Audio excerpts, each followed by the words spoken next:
मित्रों नमस्कार। मेरे चैनल रुद्र न्यूज़ में आपका स्वागत है। आज देश में बड़ी घटना हुई है जिसका जो इम्पैक्ट होगा वो नेशनल और इंटरनेशनल होगा। सीधी इसकी धमक जो है वो लंदन और वाशिंगटन तक जाएगी। दिल्ली में तो है ही। सरकार ने आज क्या किया कि बीबीसी के दिल्ली और मुंबई स्थित जो कार्यालय हैं उन पर सर्च अभियान किया। उसे सर्वे कहा जा रहा है, लेकिन है वो सर्च ही, नाम जो मर्जी दे दीजिए। और ये उस घटना के कुछ दिन बाद हो रहा है जो बीबीसी ने की थी, जो बीबीसी की एक एक्शन की वजह से हुई। पिछले दिनों बीबीसी ने एक डॉक्यूमेंट्री जारी की थी और वो डॉक्यूमेंट्री थी मोदी जी पर। और मोदी जी के हाल फिलहाल के कारनामों पर नहीं थी, मोदी जी के 2002 में जब वो मुख्यमंत्री थे गुजरात के और जो दंगे हुए थे उस पर थी। इसके अंदर ये आरोप लगाया गया था कि तत्कालीन जो ब्रिटेन की सरकार थी और जो एम्बेसी थी दिल्ली में, उसने अपने लेवल पर एक इंक्वायरी की थी और इस इंक्वायरी में ये पाया था कि मोदी जो हैं वो सीधे रूप में इन दंगों में शामिल थे। वो पुलिस को रोक नहीं रहे थे, वो पुलिस को कह रहे थे कि दंगाई जो कर रहे हैं उनको करने दो। ऐसा इस डॉक्यूमेंट्री में आरोप लगाया गया था। जबकि हिंदुस्तान के अंदर जितने भी इंक्वायरी हुई, और उस समय यूपीए की सरकार थी, कांग्रेस की अगुवाई में यूपीए की सरकार, जो कि घोर एंटी मोदी थी, और उसके जो नेता थे चिदम्बरम वगैरह जैसे, वो भी घोर मोदी विरोधी थे। इन सब ने मिलकर पूरा प्रयास किया कि इन दंगों में मोदी को फंसाया जाए। और यहाँ तक कि सुप्रीम कोर्ट की अध्यक्षता, सुप्रीम कोर्ट के कहने पर सुप्रीम कोर्ट की निगरानी में एक जांच कमेटी भी बनाई गई और उस जांच कमेटी ने अपनी रिपोर्ट्स वगैरह दी।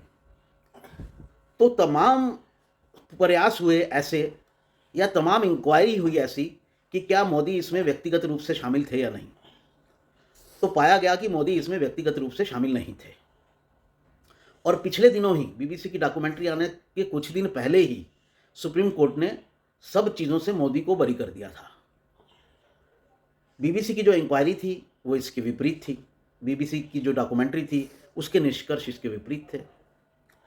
जिन लोगों ने बीबीसी की उस डॉक्यूमेंट्री को देखा तो ये पाया कि उसमें कोई ऐसा ठोस सबूत नहीं है जिससे कहा जाए कि बीबीसी की डॉक्यूमेंट्री जो कह रही है वो सही है। यानी इसको थोड़ा सा ब्रीफ में समझते हैं। एक घटना हुई, वो घटना थी गुजरात के दंगे। वो दंगे इसलिए हुए कि गोधरा से जो राम भक्त वापस अयोध्या से जो राम भक्त वापस आ रहे थे गुजरात में, उनको गोधरा में रोका गया एक ट्रेन में। उस ट्रेन में जो शांतिप्रिय लोग हैं वो गोधरा में बहुतायत में रहते हैं। उस स्टेशन के ऊपर कुछ बोगियों के अंदर पेट्रोल फेंककर उसमें आग लगा दी गई। जिन लोगों ने, जिन राम भक्तों ने उससे उतरना चाहा, उनको उतरने नहीं दिया गया, उन पर पत्थर मारे गए। और उसका परिणाम ये हुआ कि पूरे गुजरात के अंदर दंगे फैल गए और उन दंगों में काफ़ी लोग मरे, मुस्लिम भी मरे और हिंदू भी मरे। मुस्लिम ज़्यादा मरे, हिंदू कम मरे, लेकिन मरे दोनों तरफ से। उसका आरोप जो है ये लगाया गया कि ये मोदी सरकार की मिलीभगत से हुआ और मोदी सरकार को इस्तीफ़ा दे देना चाहिए। लेकिन ऐसा सरकार की तरफ से भी कोशिश की गई, जो उस समय की केंद्र की सरकार थी, और केंद्र में भी बीजेपी की ही सरकार थी, अटल बिहारी वाजपेयी की सरकार थी। अटल बिहारी वाजपेयी चाहते थे कि नरेंद्र मोदी जी इस्तीफ़ा दे दें, लेकिन लाल कृष्ण आडवाणी तब नरेंद्र मोदी के समर्थक हुआ करते थे और उन्होंने शर्त रख दी कि अगर नरेंद्र मोदी का इस्तीफ़ा लिया जाएगा तो मैं भी इस्तीफ़ा दे दूंगा। तो इससे खतरा पैदा हो गया कि नरेंद्र मोदी के चक्कर में केंद्र की सरकार भी अस्थिर हो जाएगी। अगर आडवाणी जी इस्तीफ़ा दे देंगे तो केंद्र की सरकार बचेगी नहीं। तो मोदी सरकार को कुछ नहीं हुआ। लेकिन जब 2004 में यूपीए की सरकार आई, इस मामले में इंक्वायरीज बैठी, बहुत कुछ हुआ, तो इस पूरे मामले की पड़ताल हुई। यूपीए की तरफ से भी सुप्रीम कोर्ट का, जैसे मैंने आपको बताया, उसकी अध्यक्षता में जो कमेटी बनी, जो उसने सारी इसकी जांच की। अब जब वो सब मुक्त हो गए मोदी जी उससे, तो आखिर बीबीसी ने ये डॉक्यूमेंट्री जारी क्यों की? सवाल ये उठा कि भाई 2002 की घटना है, उस पर इंडिया में जितने भी सिस्टम्स हैं वो सारे उसको चेक कर चुके हैं, सारे क्लीन चिट दे चुके हैं। आप अगर उसमें कुछ करना भी चाहते हैं या कहना भी चाहते हैं तो आपको कोई ठोस सबूत देना होगा। लोगों की कहने पर, हेरसे पर आप नहीं कह सकते कि मोदी दोषी है। लेकिन बीबीसी की डॉक्यूमेंट्री में प्रूफ नाम की तो कोई चीज़ नहीं थी। यूके के जो इंक्वायरी हुई और उस समय के जो ऑफिशियल्स थे, उन्होंने कहा कि हमने इंक्वायरी की और हमने ये पाया कि मोदी व्यक्तिगत रूप से दोषी थे। तो यूके के ऑफिशियल्स किस स्ट्रेंथ में थे, या उनकी क्रेडिबिलिटी को क्या सुप्रीम कोर्ट ऑफ इंडिया की क्रेडिबिलिटी से ऊपर माना जाए? तो ऐसा तो नहीं हो सकता ना। या आप कुछ ठोस सबूत दें, देखिए ये है ठोस सबूत। उन्हीं पुरानी चीज़ों को उठाकर आपने फिर कहानी गढ़ दी और फिर आपने मोदी को दोषी ठहराने की कोशिश की। तो कुल जमा कहानी यहाँ तक थी। अब सवाल उठता है कि बीबीसी की डॉक्यूमेंट्री ने ऐसा क्यों किया? दरअसल दुनिया भर के अंदर जो सोशल मीडिया है और मीडिया है, इसका एक खेल होता है, या इसकी एक स्ट्रेंथ होती है कि वो पब्लिक ओपिनियन बना सकते हैं, या पब्लिक में ऐसी चीज़ें दे सकते हैं जो कि फैल जाए, जो कि पॉलिटिकल पार्टी नहीं कर सकती, क्योंकि मीडिया को एक न्यूट्रल प्लेयर माना जाता है जो सरकार की गलत बातों को या किसी भी व्यक्ति की गलत बातों को सामने लाए, जो पब्लिक फिगर्स हैं, यानी जो जनता के अंदर काम करती हैं। तो पिछले कुछ दिनों में जब ये माना जाता है कि इस वर्ग के ऊपर, ये जो मीडिया है, मीडिया के ऊपर लेफ्ट जो है, जो वामपंथी दल हैं और जो वामपंथी विचारधारा के लोग हैं, पूरी दुनिया में उनका दबदबा है। वो ऐसा नैरेटिव बनाते हैं जो वामपंथी विचारधारा के पक्ष में हो और जो वामपंथी विचारधारा के विपरीत विचारधाराएं हैं उनके खिलाफ जाता हो। जैसे इंडिया में बीजेपी एक ऐसी विचारधारा है जो वामपंथी विचारधारा के धुर विरोधी है। पॉलिटिकली कांग्रेस की विरोधी है, लेकिन विचारधारा के स्तर पर देखा जाए तो वो वामपंथी विचारधारा की धुर विरोधी है। क्योंकि इंडिया में भी मीडिया पर काफ़ी लंबे समय तक, कम से कम 2014 से पहले, वामपंथी विचारधारा का ही असर रहा है। और कांग्रेस जो है वो हालांकि अपने आप को सेंट्रिस्ट पार्टी कहती है, यानी ना लेफ्टिस्ट है ना राइटिस्ट है, बीच में चलती है, लेकिन उसकी विचारधारा मूल रूप से लेफ्ट ऑफ सेंटर है, यानी पूरी तरह से लेफ्टिस्ट नहीं है लेकिन लेफ्ट ऑफ सेंटर है। और जब भी कांग्रेस की गवर्नमेंट आती है तो जितने भी इंटेलेक्चुअल प्लेटफॉर्म्स होते हैं या इंस्टीट्यूशंस होते हैं, उन सब पर वामपंथी लोग जो हैं वो कब्जा कर लेते हैं। तो कांग्रेस की अपनी कोई एक तरह से विचारधारा नहीं है। कांग्रेस जो है वो विचारधारा के स्तर पर लेफ्ट पार्टियों पर डिपेंडेंट है। तो भारत में देखा जाए तो लेफ्ट और कांग्रेस एक गुट में है, एक नैरेटिव को सेट करते हैं, और दूसरा नैरेटिव जो है वो बीजेपी का नैरेटिव है। तो पूरी दुनिया में जो लोग भी लेफ्ट लीनिंग नहीं है, पूरी दुनिया का मीडिया उसकी खिलाफत करता है। और पिछले दिनों में 3-4 ऐसे विश्व के नेता हुए जो लेफ्टिस्ट नहीं थे और उनको लेफ्ट मीडिया ने उखाड़ फेंका। उनका सबसे बड़ा एग्जाम्पल जो है वो है ट्रंप। पिछले चुनाव में अमेरिका के ट्रंप काफ़ी आगे दिख रहे थे, लेकिन पूरे लेफ्ट मीडिया ने, यहाँ तक कि सोशल मीडिया भी उसमें शामिल था, जैसे ट्विटर ने ट्रंप को अपने प्लेटफॉर्म से उनका अकाउंट ही बंद कर दिया। तो इतना उनके खिलाफ अभियान चलाया गया। तो इसकी विस्तार में आपको देखना हो तो वो एक अलग टॉपिक है। तो लेफ्ट के जो लोग थे, लेफ्ट का जो मीडिया पर लेफ्ट का प्रभाव था, वो जो है उन्होंने ट्रंप को उखाड़ फेंका। और भी 1-2 देशों के जो शासन अध्यक्ष थे जो लेफ्ट की पसंद के नहीं थे, उनको भी उन्होंने अपने प्रभाव से इतना विरोधी अभियान चलाया कि उनकी भी ज़मीन उखाड़ दी और वो भी सत्ता से जाते रहे।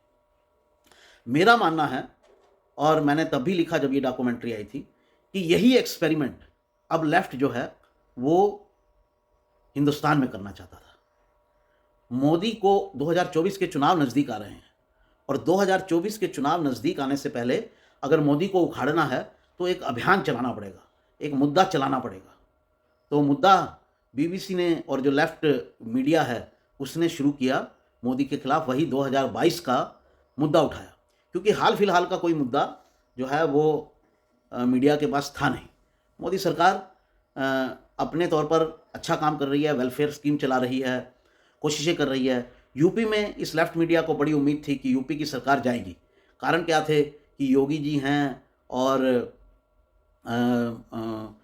योगी जी का कामकाज जैसा रहा है, या एक कारण और था कि यूपी में हर बार सरकार बदलती है तो इस बार भी बदलेगी, और जिस समय योगी जी जाएंगे तो एक माहौल खड़ा किया जाएगा सेंटर के खिलाफ कि योगी जी गए, अब मोदी जी की बारी है, वगैरह वगैरह। और यूपी में क्योंकि 80 सीटें हैं लोकसभा की, और एक बार योगी जी चले जाएंगे तो सीटें की संख्या लोकसभा की वहाँ कम हो जाएगी और मोदी जी की सरकार को उखाड़ने में बहुत सहूलियत उससे मिलेगी। इसलिए वो चुनाव बड़ा इंपॉर्टेंट था, और उस चुनाव के अंदर योगी जी जीत गए।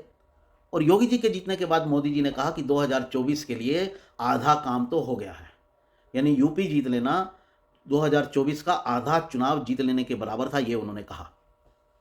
तो लेफ्ट को कोई मुद्दा ही नहीं मिला, ना माहौल बना पाए।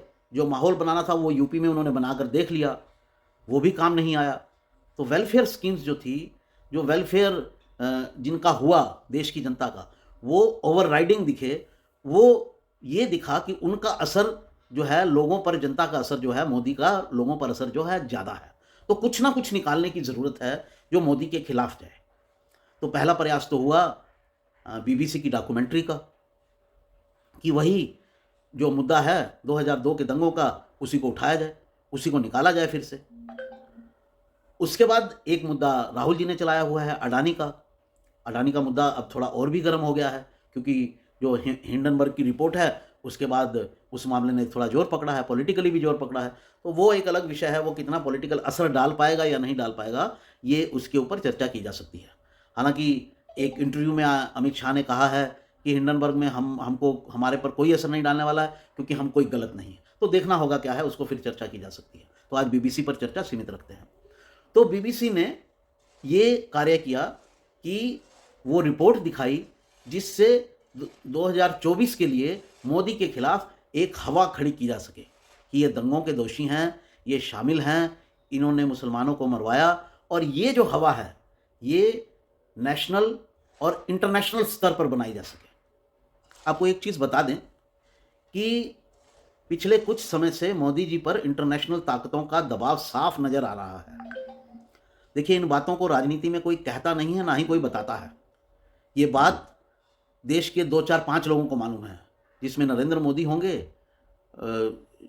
जयशंकर होंगे विदेश मंत्री, या सिक्योरिटी एडवाइज़र होंगे, या मोदी जी का कोर ग्रुप होगा और कुछ टॉप ब्यूरोक्रेट होंगे, 5, 10 लोग, 15 लोग। और ये बात कोई बताता नहीं है कि हाँ, मुझ पर इंटरनेशनल दबाव है। लेकिन आप मोदी जी के एक्शन से समझ सकते हैं कि इंटरनेशनल दबाव तो है, और उसके जो है बॉडी लैंग्वेज से समझा जा सकता है। सरकार की भी एक बॉडी लैंग्वेज होती है, व्यक्ति की भी एक बॉडी लैंग्वेज होती है, उससे आप समझ सकते हैं कि हाँ, सरकार दबाव में है। इसकी शुरुआत कहाँ से हुई? इसकी शुरुआत हुई जो नूपुर शर्मा के मामले से। नूपुर शर्मा के मामले में जिस तरह मोदी जी ने एकदम से उनको पार्टी से निकाला, ये मोदी जी के स्वभाव में नहीं है। मोदी जी दबाव में नहीं आते हैं। मोदी जी जो काम करना चाहें वो करके रहते हैं। जैसे आज का ही उदाहरण है, बीबीसी जैसी अंतर्राष्ट्रीय स्तर पर स्थापित और अच्छी माने जाने वाली संस्था के ऊपर उन्होंने छापे मरवा दिए, एक एक्शन ले लिया, और इसकी गूंज, जैसा मैंने बताया, लंदन तक भी जाएगी, पूरे यूरोपियन यूनियन तक जाएगी, और इसकी गूंज जो है वो वाशिंगटन तक भी जाएगी। लेकिन उसको झेल लेंगे मोदी जी, उन्होंने दिखाया इसको। तो मोदी जी आसानी से दबाव में आते नहीं हैं। अगर उनके ऊपर कोई निजी तौर पर हमला कर दे या उनकी जो राजनीतिक ज़मीन है उसे छीनने की कोशिश करे, तो उस समय मोदी जी एकदम एग्रेसिव हो जाते हैं। और यही हम लोगों की शिकायत भी है, लेकिन उस पर किसी दिन बाद में बात करेंगे कि मोदी जी जब आपकी ज़मीन खिसकने की बारी आती है तो आप एग्रेसिव हो जाते हैं, और लेकिन जब हिंदूवादी एजेंडा को आगे ले जाने की बात आती है तब आप छोड़ देते हैं उसको, तो वो आप मनमर्जी से करते हैं। खैर, आज बीबीसी पर ही सीमित रहते हैं। तो जब बीबीसी ने ये कांड किया तो मोदी जी ने उससे भांप लिया, और भांप कर उसका पूरा एनालिसिस करके और बीबीसी के पीछे आईटी छोड़ दिया, इनकम टैक्स डिपार्टमेंट छोड़ दिया है। अब बीबीसी के सारे जो कर्म और कुकर्म हैं वो निकाले जाएंगे। कोई विश्व में ऐसी संस्था नहीं है जो 100% लीगल काम करती हो। जो 100% लीगल काम करता है उसको डरने की ज़रूरत नहीं है। जैसे टाटा एक उदाहरण, कोई इलीगल काम नहीं करता है, मोटे तौर पर कोई इलीगल काम नहीं, इसलिए कोई सरकार उसके पीछे नहीं पड़ती है और वो अपनी चाल से चलता रहता है। तो बीबीसी जैसी संस्था जो है वो भी पूरे काम नहीं कर पाएगी, उसके भी पोल खुल जाएंगे, तो उसका जो है वो खुलासा हो जाएगा। तो सवाल ये उठता है, क्योंकि जो विपक्ष जो है, अब अगला सवाल जो है वो ये है कि विपक्ष कह रहा है कि आप जो हैं वो मीडिया पर दबाव बना रहे हैं। मैं आपको एक चीज़ बता दूं कि कोई भी मीडिया ऐसा नहीं है जो निष्पक्ष भाव से काम करता हो। बीबीसी भी नहीं है, जो विश्व की सबसे प्रतिष्ठित जिसको मीडिया संस्था कहा जाता है वो भी नहीं है। सब एजेंडाधारी हैं, चाहे वो हिंदुस्तान हो और चाहे वो दुनिया हो। जब आप लेफ्ट लीनिंग हैं तो आप एजेंडाधारी हैं, आप लेफ्ट के नरेटिव को आगे पेश करते हैं। अब ज़रूरी तो नहीं है ना कि लेफ्ट ही सही हो, दूसरे लोग भी सही हो सकते हैं, दूसरे लोगों के भी पॉइंट ऑफ व्यू हो सकते हैं, लेकिन आप उसको कोई तरजीह नहीं देते। तो चाहे हिंदुस्तान की कोई संस्था हो, मीडिया संस्था, चाहे अंतर्राष्ट्रीय स्तर पर कोई मीडिया संस्था हो, कोई पाक साफ नहीं है, कोई दूध से धुला नहीं है, सबके अपने अपने एजेंडे हैं। चाहे वो रवीश कुमार हो, अब आप रवीश कुमार देखिए, अपने उन्होंने फैला दिया कि जो लोग मोदी की नैरेटिव को सपोर्ट करते हैं या मोदी को सपोर्ट करते हैं वो गोदी मीडिया है। तो आप क्या हैं भैया? जब आपको एनडीटीवी से निकाल दिया गया या आपने छोड़ दिया उसको, तो आप कहाँ नजर आए? राहुल गांधी की पद यात्रा में। तो आप तो राहुल गांधी के पक्षधारी हुए ना, तो राहुल गांधी के पक्षधारी हुए, तो आप भी एक पक्ष का साथ ले रहे हैं। जब आप एक पक्ष का साथ ले रहे हैं तो वही बात अगर कोई दूसरा करे, कोई दूसरा पक्ष मोदी का साथ ले रहा है, तो आपको क्या आपत्ति है? ये निष्पक्ष पत्रकारिता नहीं है। तो हर रोज़ आज भी जब वो यूट्यूब पर हैं, मैं एक उदाहरण के रूप में बता रहा हूँ, मुझे इसमें कोई आपत्ति नहीं है कोई किसी का पक्ष ले या नहीं ले। मेरा मानना है या तो सब निष्पक्ष हो जाइए। निष्पक्ष क्या होता है? निष्पक्षता ये होती है कि आप व्यक्तिवादी नहीं हैं, आप जो हैं व्यक्ति के कामों का आकलन कर रहे हैं। आपको इस चीज़ में कोई प्रॉब्लम नहीं है कि सत्ता की सीट पर मोदी बैठा है या राहुल गांधी बैठे हैं या मनमोहन सिंह बैठे हैं, लेकिन अगर मनमोहन सिंह कोई अच्छा काम कर रहे हैं तो आप मनमोहन सिंह को सपोर्ट कीजिए उस काम पर, और मनमोहन सिंह कोई गलत काम कर रहे हैं तो आप उसका विरोध कीजिए। ये निष्पक्षता होती है। यही बात मोदी पर लागू होती है। अगर मोदी का कोई अच्छा काम है तो आप उनको सपोर्ट कीजिए, और अगर कोई खराब काम है तो आप उसका विरोध कीजिए। अगर कोई पत्रकार ऐसा करता है तो वो निष्पक्ष है। लेकिन जिस पत्रकार को हमेशा मोदी के कामों में बुराई ही बुराई नजर आती है वो निष्पक्ष नहीं है। क्योंकि जो व्यक्ति लगातार चुनाव जीत रहा है, स्टेट में हो सेंटर में हो, अगर वो गलत काम कर रहा होता तो जनता उसे जिताएगी कैसे? अगर जनता जिता रही है तो जनता सेटिस्फाइड है ना, इसलिए तो जिता रही है। लेकिन आप कह रहे हैं कि वो गलत ही गलत है, तो आप निष्पक्ष नहीं हैं। अगर आप स्वयं निष्पक्ष नहीं हैं तो आप किसी से निष्पक्षता की उम्मीद भी मत करिए। ये जितने एंटी मोदी पत्रकार हैं, किसी का नाम लेना अच्छा नहीं है, बहुत है, बहुतों के साथ हम लोग काम भी कर चुके हैं, वो सब दूसरों को मोदी मीडिया, गोदी मीडिया कहते हैं। गोदी मीडिया मतलब वो मीडिया जो मोदी की गोदी में बैठा है। तो भैया आप भी तो राहुलवादी मीडिया हैं, आप भी तो लेफ्ट वाले मीडिया हैं, आप भी वही नैरेटिव चलाते हैं। तो कोई निष्पक्ष नहीं है हिंदुस्तान में, तो कोई निष्पक्ष नहीं है। अब बात की जाए बीबीसी की, तो बीबीसी भी जो है वो हिंदू विरोधी, लेफ्ट लीनिंग, मोदी विरोधी मीडिया है, समझ लीजिए। उसको हर काम जो मोदी करेगा उसमें बुराई नज़र आती है, हर काम जो हिंदूवादी करेंगे वो बुराई नज़र आती है। हिंदुओं पर अत्याचार हो तो उनको नज़र नहीं आता है, लेकिन किसी एक भी मुस्लिम पर अगर कुछ हो जाए तो अंतर्राष्ट्रीय स्तर पर बवाल काट देते हैं। तो ये तो हिंदुओं के साथ अन्याय हुआ। हिंदू मेजॉरिटी में हैं लेकिन हिंदू उतने एग्रेसिव नहीं हैं, यहाँ माइनॉरिटी ज़्यादा एग्रेसिव है। आप खड़े होकर देखिए मदनी जी जैसे लोग कैसे बयान दे रहे हैं। हिंदुस्तान में देश की राजधानी के अंदर जो सबसे इम्पोर्टेंट जगह है, एरिया है, सेंटर कनॉट प्लेस के पास, वहाँ खड़े होकर वो कह रहे हैं कि इस्लाम सबसे पुराना धर्म है, यानी हिंदुस्तान की धरती पर कब्जा जमाने की जो भावना है उसे वो बता रहे हैं। लेकिन ये चीज़ें कभी नज़र नहीं आएंगी बीबीसी को। उनको हिंदू विरोध करना है। एक छोटा सा अदना सा बच्चा भी कोई ऐसी बात जय श्री राम बोल दे तो उसके ऊपर भी ये एक डॉक्यूमेंट्री बना देते हैं। तो साथियों, कोई भी मीडिया के अंदर निष्पक्ष नहीं है, हर किसी का अपना अपना एजेंडा है। अगर 10 लोगों का अपना एजेंडा मोदी विरोधी है तो अगर 10 लोग मोदी के पक्ष में खड़े हो जाते हैं तो वो भी गलत नहीं है, दोनों बराबर हैं। और अगर आप किसी पॉलिटिकल पर्सन पर एजेंडा के तहत हमला करेंगे, जैसा कि बीबीसी ने डॉक्यूमेंट्री बनाकर किया, तो उस पॉलिटिकल पर्सन को भी राइट है कि वो भी अपने आप को डिफेंड करे और आपके जो गलत काम है उनको सामने लाए। तो बीबीसी ने मोदी पर हमला किया, मोदी ने वापस रिएक्ट कर दिया, मोदी ने वापस जो है वो बीबीसी पर हमला कर दिया। तो अब आप बताइए, तो ऐसे में आप किसे सही कहेंगे और किसे गलत कहेंगे? या तो आप निष्पक्ष डॉक्यूमेंट्री दिखाते। निष्पक्ष डॉक्यूमेंट्री कब होती? कि आपके पास कोई ऐसा प्रूफ आ गया जिससे ये एस्टेब्लिश हो जाता है कि मोदी ने ये काम किया। आपके लोग कह रहे हैं, उससे तो एस्टेब्लिश नहीं होता है कि आपके कुछ डिप्लोमेट्स कह रहे हैं कि हमने जांच की थी, हमने देखा। उनके पास क्या अथॉरिटी थी?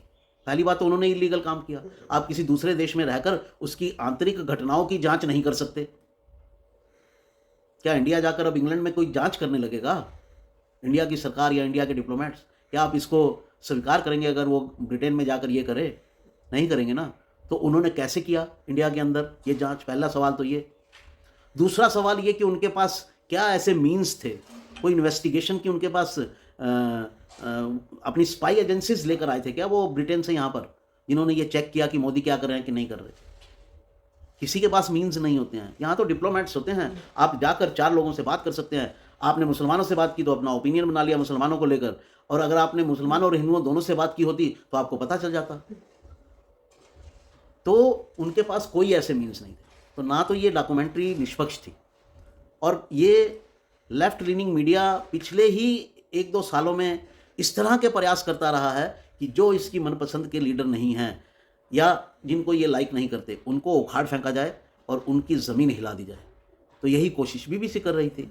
आपने ये पहले अमेरिका में भी किया, और देशों में भी किया, ब्राज़ील में भी किया। तो यही कोशिश आप हिंदुस्तान में कर रहे थे।